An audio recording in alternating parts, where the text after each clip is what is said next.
Hello everyone, myself Azit Yadav welcoming you to Knowledge Coaching Classes। कैसे हो भाई?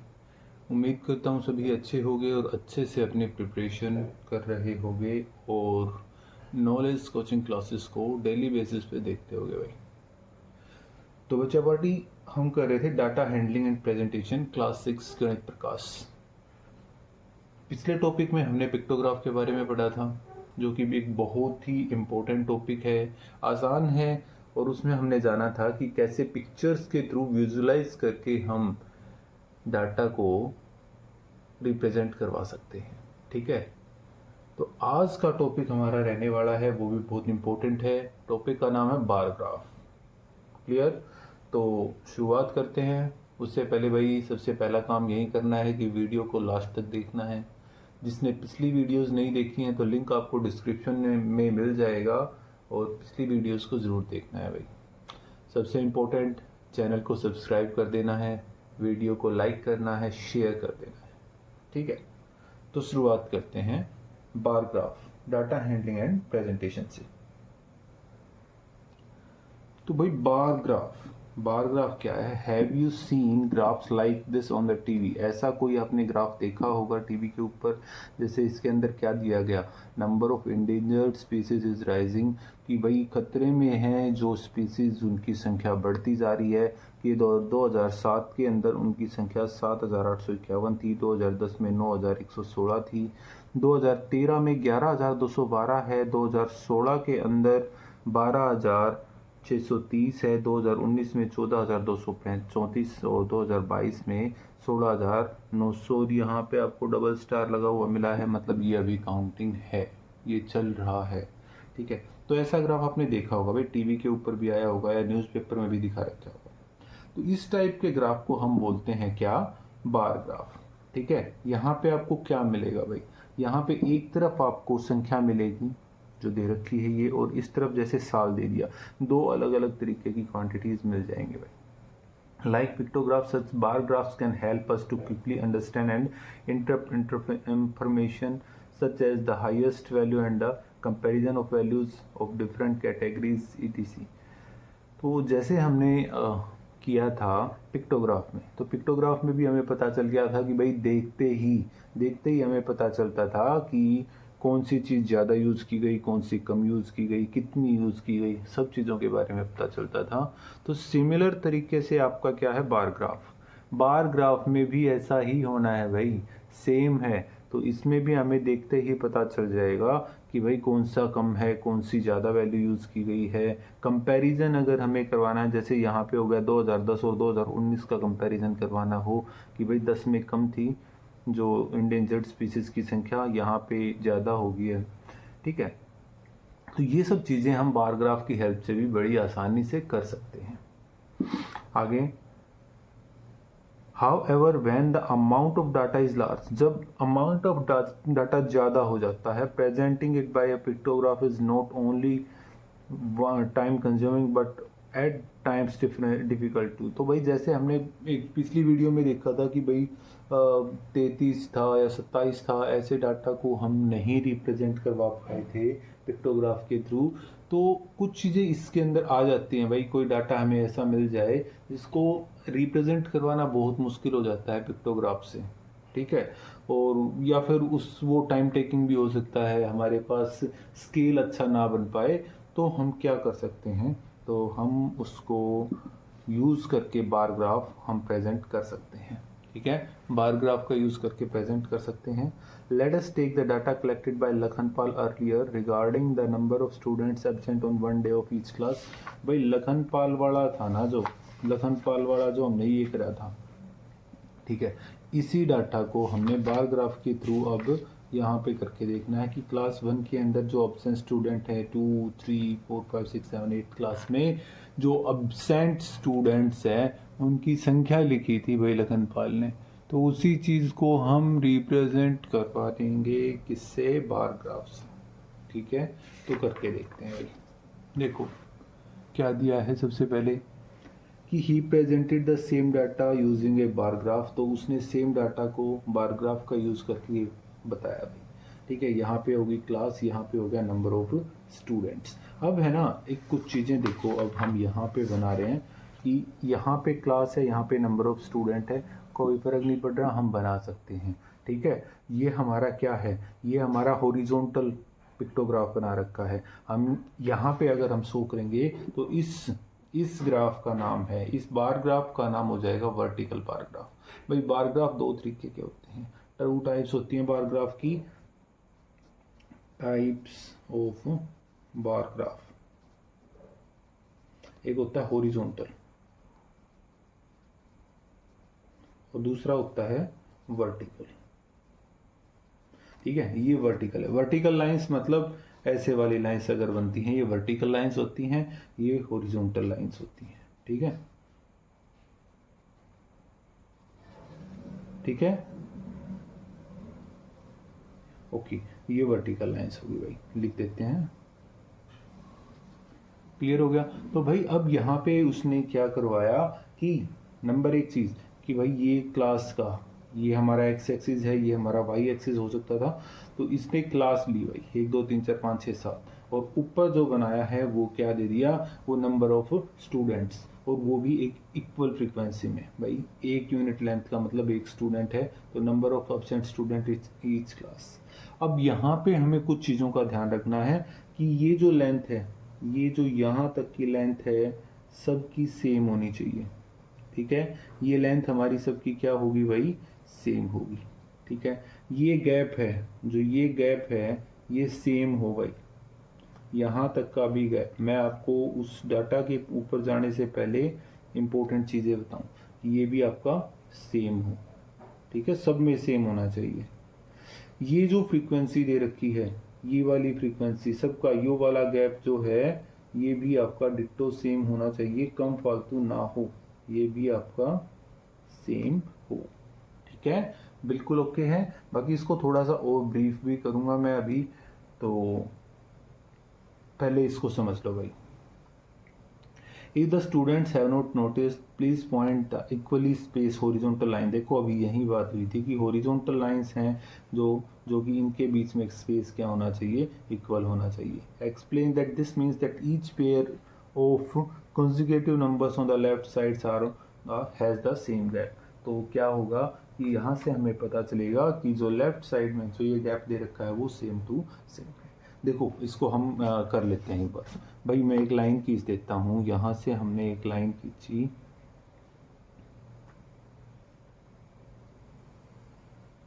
ठीक है, हो गया यहाँ तक का। भाई इसका गैप अगर हम मेंटेन करना चाहें तो क्या हो जाएगा कि अगर मैं एक का गैप लेके, ये हो गया, यहाँ तक का हो गया, इधर हो गया, इधर। ठीक है, अब यहाँ से जो ये लाइन है आप इसको एक लाइन खींच सकते हो। ठीक है, बिल्कुल बिल्कुल 90 डिग्री का एंगल बनाते हुए लाइन होनी चाहिए। अब ये पॉइंट्स हैं, ये हो गया 1 2 3 4 5 6 7 8। क्लियर है। अब आपको एक काम याद करना है भाई, यहाँ पे जैसे इसने लिखवाया क्लास, ठीक है, और ये हो गया number of student, number of student.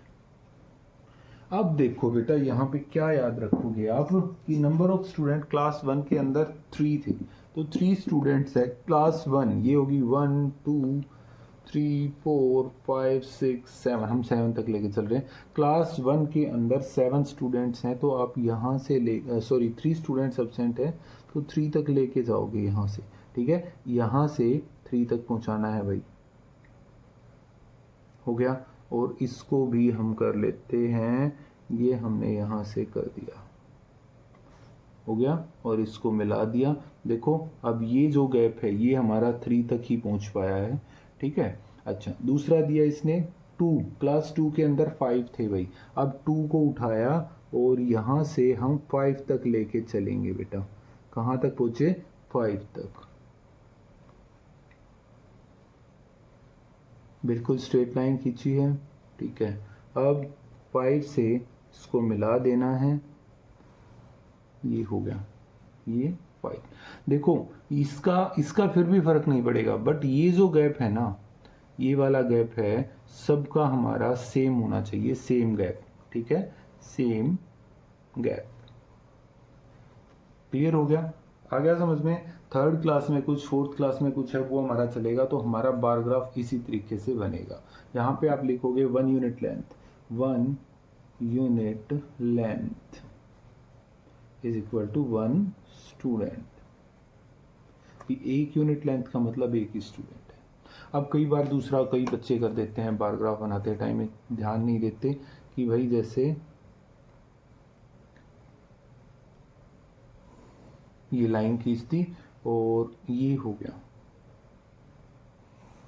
क्या, ये 1 कर दिया, ये हो गया 2, ये हो गया 3, ये हो गया 4, ये हो गया 5। अब अगर आपको बनाना है, आपको 3 को रिप्रेजेंट करवाना है, तो ये आपका यहाँ पे जैसे 1 हो गया, 2 है, 3 है, 4 अगर मैं बनाऊँ तो ये 3 यहाँ तक पहुँच गया, ठीक है, ये 3 हो गया भाई। फिर है 5 हो गया ये वाला, सेकंड क्लास के लिए अगर मैं बात करूँगा तो 5 यहाँ पे पहुँच गया, ठीक है।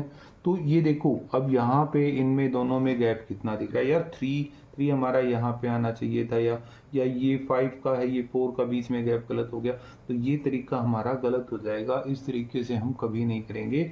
ये जो गैप है, ये गैप क्या है, यहाँ पे तो हमारा चला, बट ये वाला गैप क्या हो गया, कम।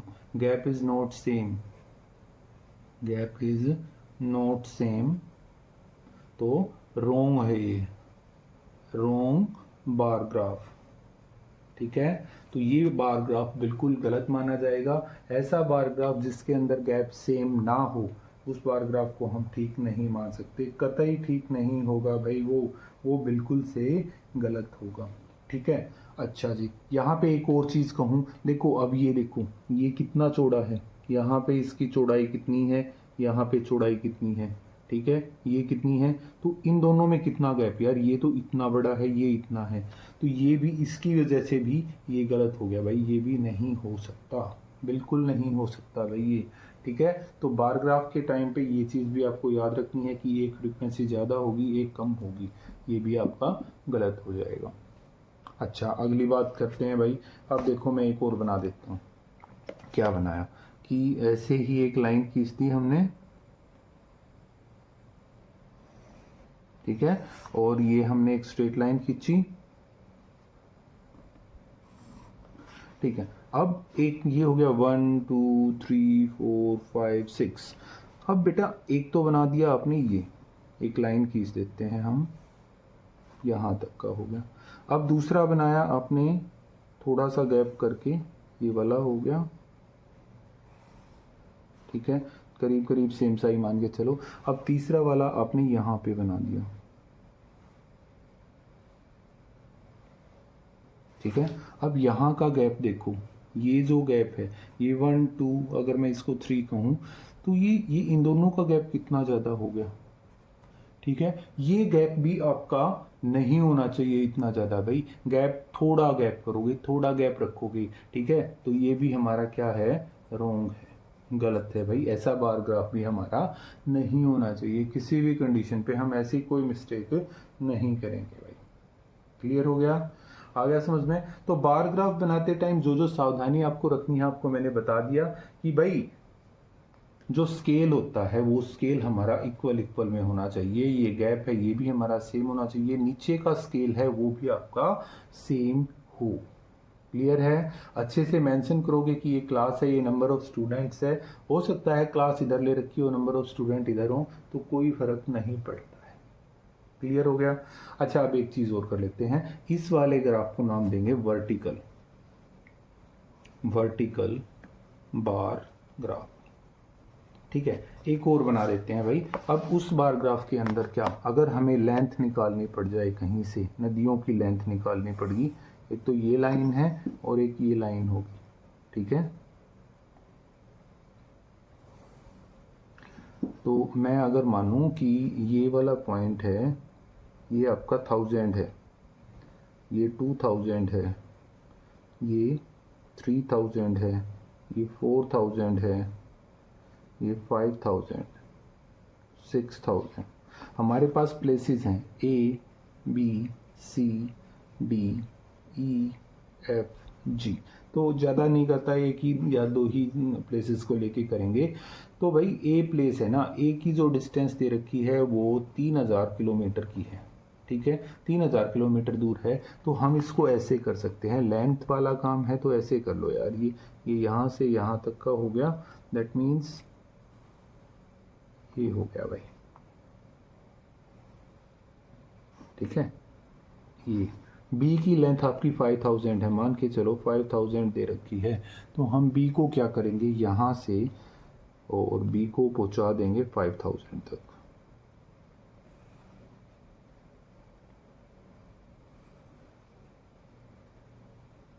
ठीक है, ये 5000 तक हो गया, ठीक है, क्लियर।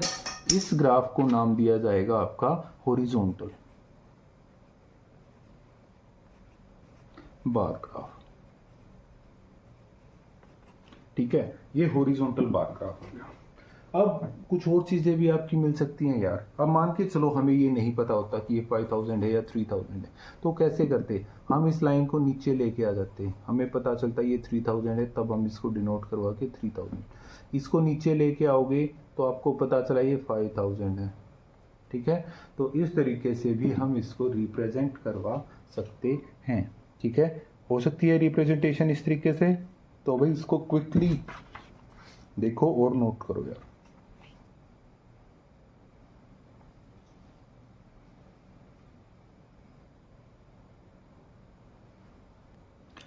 तो भाई अब वापस आ जाते हैं अपने बुक के ऊपर। तो ये हमने बता दिया कि भाई स्टूडेंट्स ने नोटिस किया कि नहीं किया, बट हमने एक प्रॉब्लम थी जो कि बताई कि भाई हम हॉरिजॉन्टल लाइंस के ऊपर ध्यान दे रहे हैं कि इनका गैप हमेशा सेम सेम होना चाहिए, क्लियर है। तो answer the following question using the bar graph, bar graph का यूज करते हुए हमें क्वेश्चंस को आंसर करके बताना है, ठीक है। In class 2 dash students were absent that day, उस दिन क्लास 2 में कितने स्टूडेंट्स एब्सेंट थे, देखो ये क्लास 2 है, यहाँ पे देखेंगे इस तरफ तक पहुँच जाएंगे, कितने स्टूडेंट्स है बच्चा, ये 5 स्टूडेंट्स हैं, कितने स्टूडेंट्स एब्सेंट थे, 5 students. In which class were the maximum number of student absent, किस क्लास के अंदर सबसे ज़्यादा बच्चे एब्सेंट थे, सबसे ज़्यादा, जिसका बार ग्राफ सबसे बड़ा हो वहीं, देखो 8th क्लास के अंदर 7 हैं, सबसे बड़ा बार ग्राफ है, तो हम करेंगे 8th क्लास, हो गया। Which class had full attendance that day, तो किस क्लास के अंदर पूरी अटेंडेंस थी, मतलब जहाँ पे बार ग्राफ बने नहीं रहा, तो ये देखो यहाँ पे कोई बार ग्राफ नहीं है, तो क्लास 5, ठीक है, क्लास 5 हो गया भाई, इसका भी आंसर क्लियर है। तो हम इस तरीके से बार ग्राफ की हेल्प से किसी भी टाइप के क्वेश्चन का आंसर दे सकते हैं। जो पैटर्न बना हुआ है, जिस तरीके से हमने इसको रिप्रेजेंट करवाया है, मेरे ख्याल से आ गया होगा समझ में, ठीक है। आगे देखो, when making bar graph, bars of uniform width can be drawn horizontally और vertically with equal spacing between them। तो ये चीज़ें मैंने आपको पहले भी बताई थी कि बार ग्राफ के अंदर जब हम बार ग्राफ बनाते हैं तो या तो हॉरिजॉन्टल लाइंस बनाओ, हॉरिजॉन्टल लाइंस ये वाली लाइंस, ऐसी वाली इस तरफ की लाइंस वो हॉरिजॉन्टल लाइंस होती हैं, या वर्टिकल लाइंस जो ऊपर की ओर बना हुआ होता है वो वर्टिकल लाइंस होती हैं, और उनके बीच में गैप क्या होना चाहिए, ये वाला गैप है, ये वाला गैप यहाँ पे दे रखा है, ये आपका सेम मिलेगा, ठीक है। आगे, then the length of height of each bar represent the given number, तो यहाँ पे हर एक हाइट क्या रिप्रेजेंट करवाएगी, जो दिया गया नंबर है उसको रिप्रेजेंट करवाएगी भाई, ठीक है। दिया गया नंबर कौन सा हो सकता है, जैसे यहाँ पे बात करेंगे तो 3 संख्या दी गई थी, एब्सेंट स्टूडेंट्स की संख्या 3 थी भाई क्लास 1 में, 5 5th क्लास के अंदर 2nd क्लास में 5 बच्चों की एब्सेंट की संख्या दे रखी थी, 3rd क्लास के अंदर 4 बच्चों की संख्या बता रखी थी जो कि एब्सेंट थे, एब्सेंट बच्चों की संख्या दे रखी है, क्लियर है। वैसे अगर ये नंबरिंग ना लिखी हो बेटा तो इसको ऐसे कर लेना और ये काउंट करोगे, ठीक है, इसको ऐसे मिलाओगे, यहाँ से करोगे मिला के, तो ऐसे मिला के लाइन खींच के इस तरफ एरो कर देना, क्लियर है, okay. As we sign pictograph we can use a scale or a key then when the frequency are larger. तो पिक्टोग्राफ में जैसे हमने देखा कि हम एक स्केल का यूज़ कर सकते थे, ठीक है, जैसे कि हमने अभी पीछे एक सम किया था उसके अंदर हमने एक स्केल का यूज़ किया था। सॉरी, मैंने उसमें स्केल नहीं लिखवाया था, यहाँ पे देखो एक स्केल का यूज़ किया था। तो इसमें क्या था कि 1 unit length is equal to 1000 km, ये स्केल का यूज़ किया था। अगर बड़ी संख्या आ जाए तो हम इसमें स्केल का यूज़ कर सकते हैं भाई, एक की का यूज़ किया जा सकता है, एक फ्रीक्वेंसी के अकॉर्डिंग हम उसको यूज़ कर सकते हैं। क्लियर है? ध्यान रखोगे ना इस बात का कि हम किस तरीके से स्केल का प्रयोग करने लग रहे हैं भाई, ठीक है। तो यही चीज़ यहाँ पे बताई गई है। Let us look at the example of vehicular traffic at a busy road crossing in Delhi which has studied by the traffic police on a particular day। भाई एक दिन क्या किया किसी पुलिस ने, ट्रैफिक पुलिस ने, किसी भी जगह की हो सकती है, चलो इन्होंने दिल्ली दिया तो दिल्ली की ट्रैफिक पुलिस ने देखा कि भाई किस से किस टाइम तक ज़्यादा ट्रैफिक रहता है, उसकी उन्होंने एक डाटा बनाया और उसको रिप्रेजेंट करवा दिया बार ग्राफ के थ्रू, ठीक है। The number of vehicles passing through the crossing each hour from 6 AM to 12 AM is shown। 6 बजे से लेकर 12 बजे तक जितने भी व्हीकल्स वहाँ से पास हुए वो हमें यहाँ पे शो करवाए गए हैं, ठीक है। तो 1 यूनिट लेंथ 100 व्हीकल्स के बराबर है।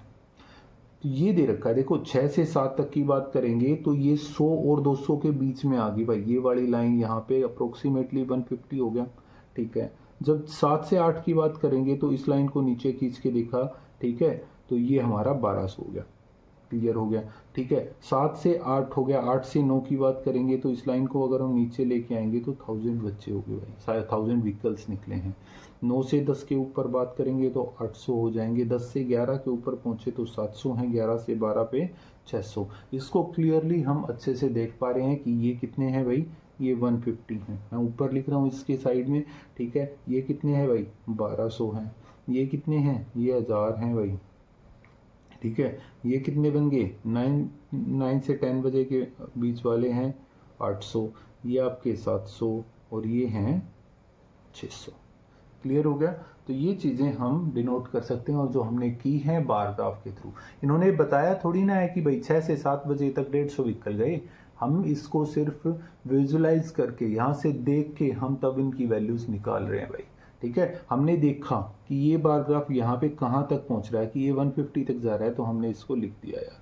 हमने देखा कि ये कहाँ तक जा रहा है, ये 1200 तक गया तो हमने इसका मेंशन करवा दिया कि 1200 व्हीकल्स गए। We can see that the maximum traffic on the crossing to shown by the longest bar graph। हमने देखा कि यहाँ पे जो सबसे बड़ा ट्रैफिक है वो सबसे बड़े बार ग्राफ से गया। देखो यही तो बात थी कि सबसे बड़ा बार ग्राफ है और सबसे ज़्यादा ट्रैफिक शो कर रहा है, ठीक है। और वो टाइम इंटरवल बता दिया 7 से 8 का टाइम है। The bar graph shown that 1200 vehicle pass through the crossing at that time. ये शो करवा रहा है कि उस टाइम पे कितने व्हीकल्स पास हुए, 1200। सेकेंड लार्जेस्ट है 8 से 9 के बीच का है जो कि 1000 व्हीकल्स हैं, ठीक है। Similarly, the minimum traffic is shown by the smallest bar, that bar from time interval 6 से 7 बजे के 150 लोग यहाँ से पास हो रहे हैं। During that time, only about 150 vehicle pass through the crossing। The second smallest bar graph 11 से 12 का है, सबसे छोटा जो दूसरे नंबर पे छोटा है वो। The total number of car passing through during. अब यहाँ से अगर आपसे पूछा जाए कि भाई 8 से 10 के बीच में कितनी कार्स को पास किया गया, कितनी कार्स 8 से 10 के बीच में पास करी गई, तो 8 से 10 बोले तो ये वाला टाइम हो गया, ये हो गया 1000, तो 8 से 9 में गई, 9 से 10 के बीच में 800 कार गई। दोनों टाइम लेने हैं भाई, 8 से 9 बजे तक का टाइम हो गया, उसमें 1000 कार निकली हैं। 9 से 10 का जो टाइम हो गया उसके अंदर ये कार निकली हैं भाई 800। तो दोनों टाइम्स को हमने लिया और मेंशन करवा दिया और उनको ऐड करके बताया कि उस टाइम के दौरान 1800 व्हीकल्स, कार्स जो भी हैं टोटल चीज़ें वो पास कर पाई हैं भाई। क्लियर हो गया? अच्छा जी, आगे कुछ क्वेश्चन है जिनको हमने रिप्लाई करना है भाई। क्या क्वेश्चन दिया पहला देखो, figure it out. How many cars pass through the crossing between 6 AM and Noon, 6 AM से लेके नून तक कितनी कार्स पास हुई भाई? 6 AM तक लेकर नून तक पहुंच गए तो 1200, ये 1000, ये 800, 700, 600 और 150 और भी थी भाई। तो मतलब 150, 6 से 7 वाली, 7 से 8 वाली 1200, 8 से 9 वाली 1000 कार हैं, ठीक है। अब 9 से 10 वाली 800 हैं, फिर 10 से 11 700 हैं। 9 से 10 वाली 800 कार हैं, 10 से 11 700 कार्स या व्हीकल्स हैं, और ये हैं 600। इनको ऐड करवा दिया, 600, 700, 1300, 2100, 3100 और 4100, 4300, 4400, 4450। कितनी आ गई भाई? 4450 व्हीकल्स यहाँ से उस टाइम के दौरान पास करे हैं, ठीक है। उस टाइम के दौरान कितने व्हीकल्स पास करे बेटा? 45400। इनको ऐड करवा देना है, 600 और 700 1300 और 8 2100 और 3100 4100 और 200 4300 4400 4450, सबको ऐड करवा के बताएंगे, ठीक है। किस टाइम से किस टाइम के दौरान? 6 बजे से शुरुआत किया, 12 बजे तक के दौरान कितने व्हीकल्स पास हुए, तो हर एक फ्रीक्वेंसी जो दे रखी है वो अलग अलग है, वो हमने ऐड करवा देनी है। क्लियर है? आ गया समझ में यहाँ तक का? तो ये फर्स्ट क्वेश्चन हो गया जो इन्होंने पूछा था हमारा कि भाई कितने व्हीकल्स पास हुए। सेकंड पूछा, what do you think so little traffic occur during the hours 6 से 7 as compare to other than 7 से। भाई 6 से 7 बजे के बीच में सबसे कम ट्रैफिक निकला, कारण क्या हो सकता है? देखो यहाँ से 6 से 7 में 150 गए हैं ना, बाकी में 1200, 1000, 800, 700, 600, कारण क्या? तो यार कारण कैजुअल सा है, 6 से 7 का अर्ली मॉर्निंग का टाइम है, उस टाइम पे लोग क्या होते हैं भाई? सोए हुए होते हैं। तो इस टाइम के दौरान हो सकता है कि भाई कम से कम व्हीकल इसी वजह से निकला है, और तो कोई रीज़न बनता ही नहीं ना। तो इसको हम लिख के बताएंगे भाई, लिख रहे हैं हम इसको कि क्वेश्चन नंबर 2 का आंसर लिख रहा हूँ मैं, ठीक है। क्या आंसर हो जाएगा? 6 से 7 के बीच में कम से कम व्हीकल जाने के बाद कि भाई most people are still at home, उस टाइम पे घर पे ही होते हैं, during that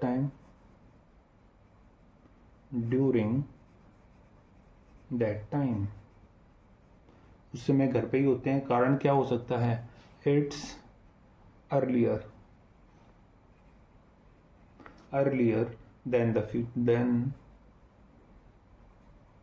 the typical start of work day. काम की शुरुआत करने का बहुत जल्दी हो जाता है भाई, 6 से 7 के टाइम बहुत कम लोग होते हैं, कुछ ही लोग मिलेंगे जो कि जिसको क्या होगा कि हाँ दूर जाना है, जैसे डिलीवरी बॉय हो गया, ऐसे लोग ही उस टाइम पे ट्रैफिक क्रिएट करवा रहे होंगे थोड़ा बहुत जो भी है। और स्कूल डे कह सकते हो, और स्कूल डे, स्कूल की बस भी तो इतनी जल्दी ना आती, अगर कोई आ रही है तो मतलब वो स्कूल दूर है। So only small group likely, कौन से हो सकते हैं भाई? अर्ली शिफ्ट पिकर, भाई कुछ लोग जो काम पर जाने लग रहे हैं और जिनकी ड्यूटी बहुत सुबह है यार, सुबह है, पीजीआई में ड्यूटी लग रही है किसी की, और उसकी अर्ली मॉर्निंग की शिफ्ट होगी भाई, 6 बजे उसको ड्यूटी पे पहुंचना, 7 बजे पहुंचना है उसको, तो वो वाले हो सकते हैं। या दूसरे हो सकते हैं भाई लॉन्ग डिस्टेंस वाले, लॉन्ग डिस्टेंस कम्यूटर्स, ठीक है। या हो सकते हैं डिलीवरीज हो रही हो भाई अपनी कोई,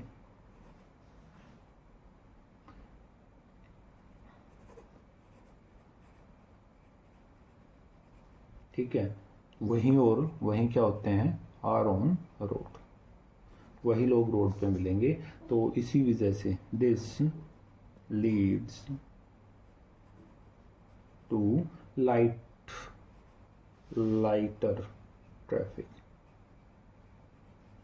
इसी वजह से वहाँ पे कम ट्रैफिक हो सकता है, ठीक है, हमने एक यूजुअल सा कारण दे दिया कि किस वजह से वहाँ पे कम ट्रैफिक हो सकता है। तो भाई कारण यही है कि इस दौरान क्या होगा, कम से कम लोग इस वजह से मिल सकते हैं क्योंकि भाई हो सकता है कोई सुबह अर्ली मॉर्निंग में काम पे जाने वाला बंदा हो सकता है कि डिलीवरी बॉय हो, या कहीं पे डिलीवरी देनी है, या गाड़ी वगैरह के थ्रू कोई डिलीवरी आने लग रही है भाई, तो वो अर्ली मॉर्निंग में आने की कोशिश करते हैं। ठीक है, तो इस वजह से वहाँ पे रश कम होता है। नॉर्मली हमारा जो शुरुआत होती है कि भाई सबका ऑफिस टाइम 8 बजे का हो सकता है, सबका ऑफिस टाइम या स्कूल टाइम हमारा 8 बजे का के आसपास है या 9 बजे के एफेयर में 7 से 8 का हो सकता है, तो उस दौरान ट्रैफिक ज़्यादा होगा।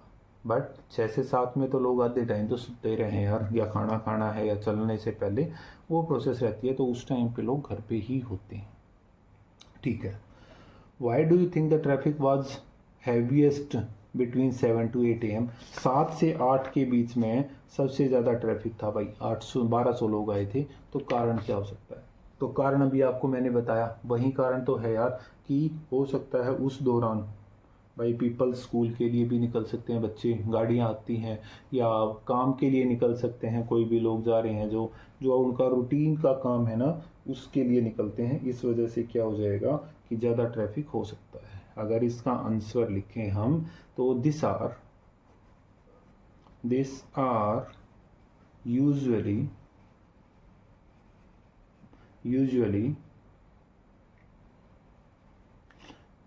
marks the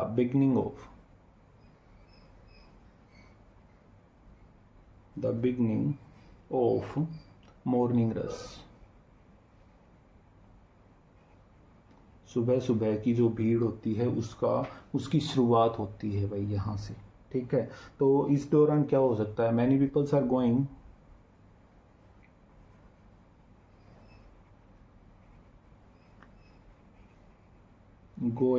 टू वर्क और स्कूल। ठीक है, बस यही कारण है। तो इसी वजह से उस दौरान क्या होती है, this leads to heavy traffic. तो इस दौरान बहुत सारे लोग अपने काम पे अपने स्कूल के लिए निकल रहे हैं, तो इस वजह से क्या होता है, बहुत ज़्यादा ट्रैफिक हो सकता है। यार कोई दुकान पे जाना हो और दुकान पे गया है तो वो भी क्या करेगा, वो भी जल्दी अपने इसी टाइम पे निकलने की कोशिश करता है, तो इस वजह से वहाँ पे ज़्यादा ट्रैफिक हो सकता है। ठीक है, इस दौरान हो सकता है। ठीक है, why do you think the traffic was lesser and lesser each hour after 8 AM all the way until noon? भाई 8 बजे के बाद कम होता गया पीछे की ओर कम होता जा रहा है। तो आप बताओगे कि कम से कम क्यों हो रहा है भाई, क्या कारण हो सकता है? तो भाई पहली बात तो की है, देखो सबसे पहली चीज़ कि जो ये टाइम है ना, इस टाइम के दौरान ज़्यादातर लोग अपने काम पर पहुंच चुके होते हैं भाई। ठीक है, स्कूल भी स्टार्ट हो सकते हैं, तो कम लोग रह गए भीड़ के ऊपर, तो इस वजह से ट्रैफिक लगातार से लगातार कम होने लग गया। अब ज़रूरी नहीं है यार कि स्कूल भी हो सकता है कि भाई ये जो टाइम दे रखा है कि 7 से 8 वाला इस दौरान लग गया, उसके अलावा भी कुछ एक आधे स्कूल हैं, इंस्टीट्यूट्स हैं, या कोई बॉस लोग टाइप के हैं, वो अपना थोड़ा सा लेट जाने लग रहे हैं, तो वो इस वजह से कम होता जा रहा है भाई। ठीक है, तो हम इसको लिखेंगे क्या, नंबर 4 के ऊपर चल रहे हैं। तो क्या हो गया कि आफ्टर 8 AM most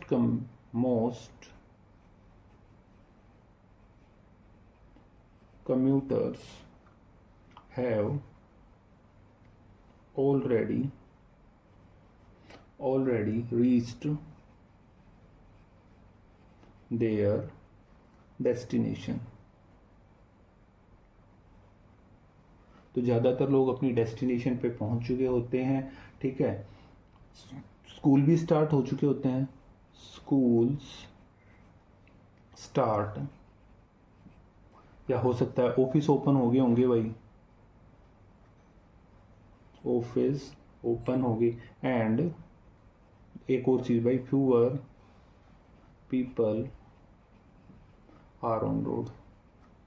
अब भाई ऑफिस भी शुरू हो गया, काम भी हो गया अपना स्टार्ट, ठीक है, तो लोग कम ही तो दिखेंगे, स्कूल भी स्टार्ट हो रहे हैं, तो ट्रैफिक क्या होगा, traffic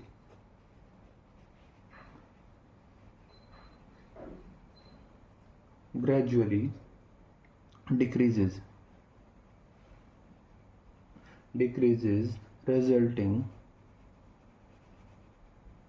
resulting a lighter traffic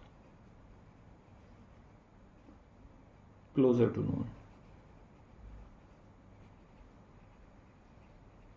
ठीक है, तो इस वजह से कारण क्या कि भाई लोग अपने काम पे पहुंच लिए, पहुंचने के बाद अब क्या हो गया कि भाई वो ट्रैफिक अपना कम से कम होता गया भाई, ठीक है, थोड़े से थोड़ा हमारा ट्रैफिक होता गया। तो यही कारण है कि भाई 8 बजे के बाद लोग क्या हो गए, कम से कम थोड़े से थोड़े अपने होते गए। क्लियर हो गया? तो बेटा इसको नोट करो जल्दी से।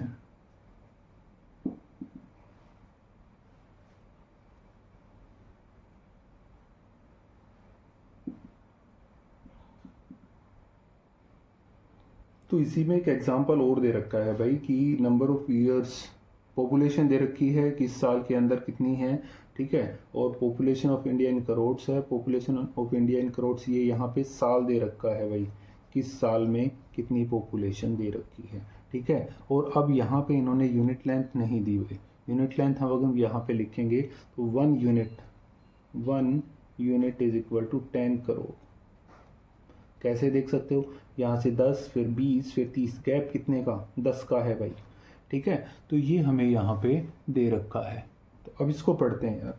This bar graph shows the population of India in each decade over period of 50 years, the number of expressed in crores if you were to take 1 unit length to represent 1%, drawing the bar graph be difficult, ठीक है, therefore we choose the table that 1 unit represent 10 crore. अगर हम यहाँ पे एक unit को एक ही मानते हैं तो क्या 10 करोड़ लाइन बनाओगे यार, यहाँ पे तो 36 करोड़ है, यहाँ पे 102 करोड़ है। तो हमने क्या किया, हमने किया कि भाई एक यूनिट लेंथ का मतलब 10 करोड़ है, ये 20 करोड़, ये 30 करोड़, ये 40 करोड़, इस तरीके से हमने इसको ले लिया भाई, ठीक है। The bar graph for this choice is shown in the figure. So a bar of length 5 unit represent 50 crores। अब देखो एक यूनिट का मतलब हो गया 10 करोड़, 2 यूनिट का मतलब 10 ये 20 करोड़, 3 का मतलब 30, 4 यूनिट का मतलब 40 करोड़, 5 यूनिट का मतलब 50 crore, 6 unit 60 crore, 7 unit 70 crore, 8 unit 80 crore, 9 unit 90 crore, 10 unit 100 crore और 110 यूनिट 11 यूनिट 110 करोड़। इस तरीके से हमने रिप्रेजेंट करवा दिया, ठीक है। On the basis of this paragraph what may be the few question you may ask your friend. यहाँ पे आप अपने दोस्तों से कौन कौन से तरीके के कौन से क्वेश्चंस पूछ सकते हो, ठीक है। तो क्वेश्चंस आपके दिमाग में आएंगे तो वो देखो यार क्या क्वेश्चन पूछ सकते हो। यार पहला क्वेश्चन तो बन गया कि 1951 में पॉपुलेशन कितनी थी भाई, ठीक है, पहला क्वेश्चन ये बन गया, दिमाग में सुटते ही ये चीज़ आई, ठीक है। अब ये पूछ लिया 1971 में कितनी थी, या 1991 में पॉपुलेशन कितनी थी, या पूछ सकते हैं कि भाई भारत की पॉपुलेशन 50 करोड़ किस साल में क्रॉस करी भाई, किस डिकेड में क्रॉस करी, 1961 से 71 के अंदर पहुंचे तब वो क्रॉस कर पाई थी, ठीक है। तो अब और क्वेश्चन पूछ सकता है कि भाई 1981 से 91 के बीच में पॉपुलेशन में कितना गैप आया भाई, कितनी इंक्रीज हुई, ये भी क्वेश्चन पूछ सकते हैं। तो यार क्वेश्चंस पूछना है वो हमने अपने पास से बना के और तब करना है भाई क्वेश्चन। क्लियर हो गया, ठीक है। तो इसको कैसे करेंगे यार, इसको भी लिख लेते हैं कि भाई यहाँ पे हमने कुछ क्वेश्चंस बनाने हैं और वो क्वेश्चंस क्या हो सकते हैं भाई। पहला क्वेश्चन ये बन गया, what is the population in, मैं 51 नहीं 1961 कर रहा हूँ, 1961 1961 में कितनी पॉपुलेशन थी। अगर हम इस बार ग्राफ को चेक कर रहे हैं तो शो हो रहा है भाई 44 करोड़ थी, तो आंसर हो गया 44 करोड़, ठीक है। सेकंड क्वेश्चन पूछा कि भाई 1991 में कितनी थी, what is the population in 1991, तो कितनी थी भाई, आंसर दोगे इसका तो 1991 में हमें यहाँ पे शो भी हो रहा है कि इतनी है 84 करोड़। ठीक है, 84 करोड़ 1991 में हमारी पॉपुलेशन थी। ठीक है, आगे क्या पूछ सकते हैं कि भाई तीसरा क्वेश्चन मैं अगर बनाऊं, in which year population cross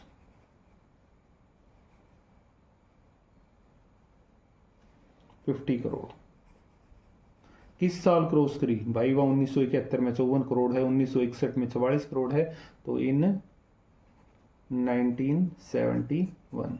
चौथा क्वेश्चन पूछ सकता हूं कि भाई कितने करोड़ का डिफरेंस है, किसमें मान ले भाई 1981 से 91 में हम लिखें इसी का कि बाय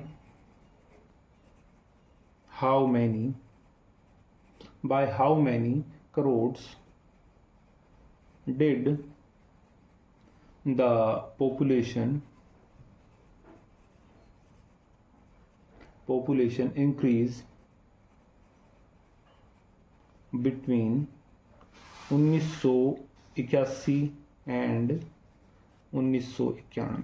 कितने का डिफरेंस हुआ, देखो 1981 के अंदर कितनी है भाई, 1981 में 68 है, 1991 में 84 है, तो 84 करोड़ माइनस 68 करोड़ कितना आ जाएगा भाई, ये हो गया आपका 16, तो 16 करोड़ का पॉपुलेशन का इसमें डिफरेंस है। तो ये 3-4 क्वेश्चन भाई हमने अपने पास से बना दिए हैं। ठीक है, क्लियर, ओके, नोट करो इसे जल्दी से।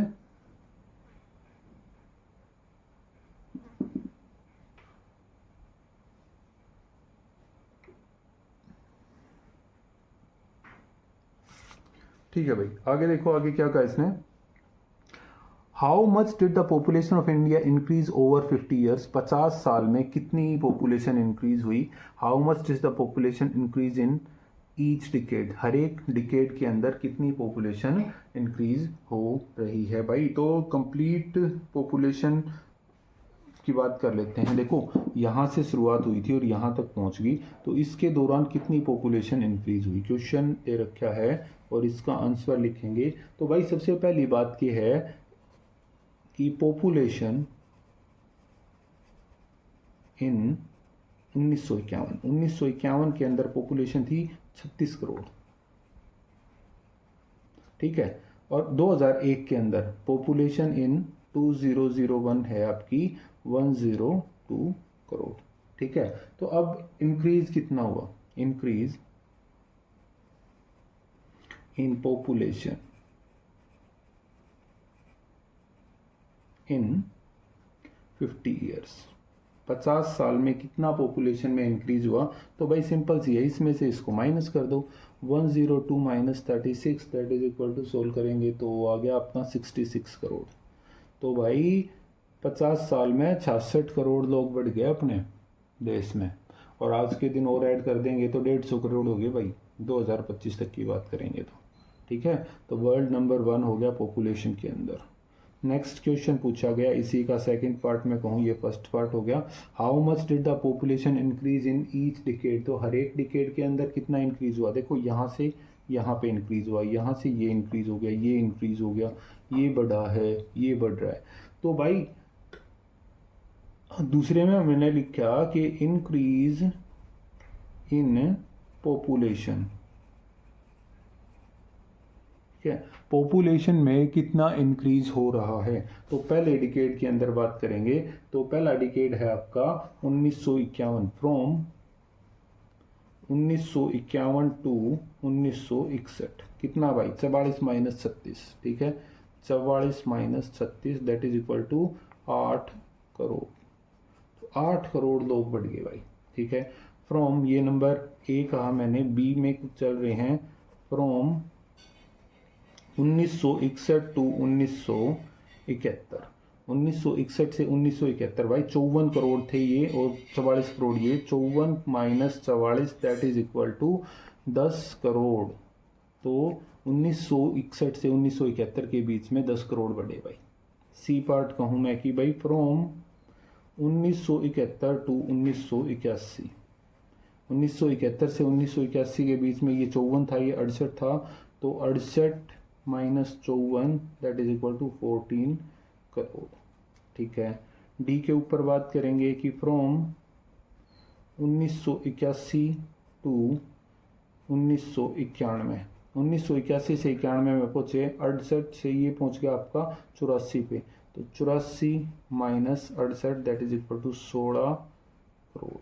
ठीक है, ई पार्ट में पहुंचा 1991 से 2001, from 1991 to 2001 that is equal to 102 minus 84 that is equal to 18 crore. ठीक है, तो ये पॉपुलेशन हर दशक में, हर 10 साल में कितनी बढ़ी वो हमने बता दी है। क्लियर होगी बात? हो गया क्लियर? तो इसको नोट करो यार जल्दी से।